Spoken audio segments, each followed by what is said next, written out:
Go ahead, sir. Yes, my name is Raymond Hamaguchi. I'm the clerk of Karen advocacy. I'm speaking towards the part of the motion about investigating claims of wrongdoing through the course of the transaction. Real quickly, we had 17,000 petitioners requested the Attorney General to have a public hearing so the public could be heard. Documents submitted to the Attorney General in the previous failed transaction were resubmitted in a subsequent transaction 13 months later without any request by the Attorney General to update the findings. The fair market value of the assets was far in excess of the sales price. The Attorney General is entrusted by law to act on behalf of the public's best interest in approving the sale involving the nonprofit.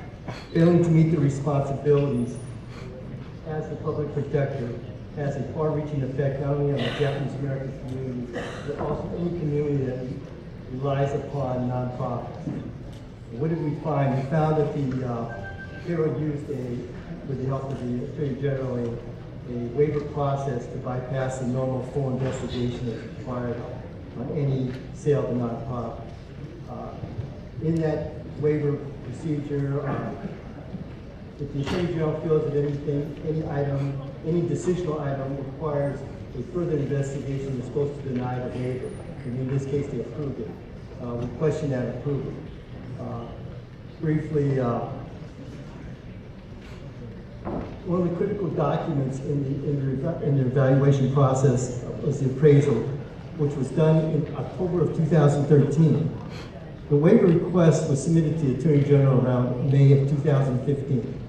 This significantly outdated appraisal was an extremely important decisional factor that was not questioned at all by the Attorney General. Our CPA's review of financial records showed no losses by Keiro. By their own admission, Keiro asset base after the transaction exceeds $70 million. The plan for use of proceeds was financially vague. In all these cases, there was no questions from the Attorney General as to any explanations.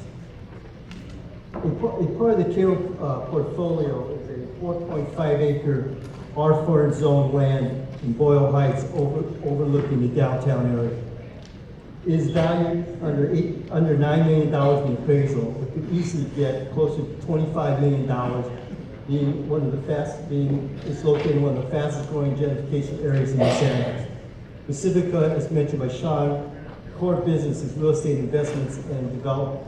In these matters, again, there was no questions by the Attorney General's office.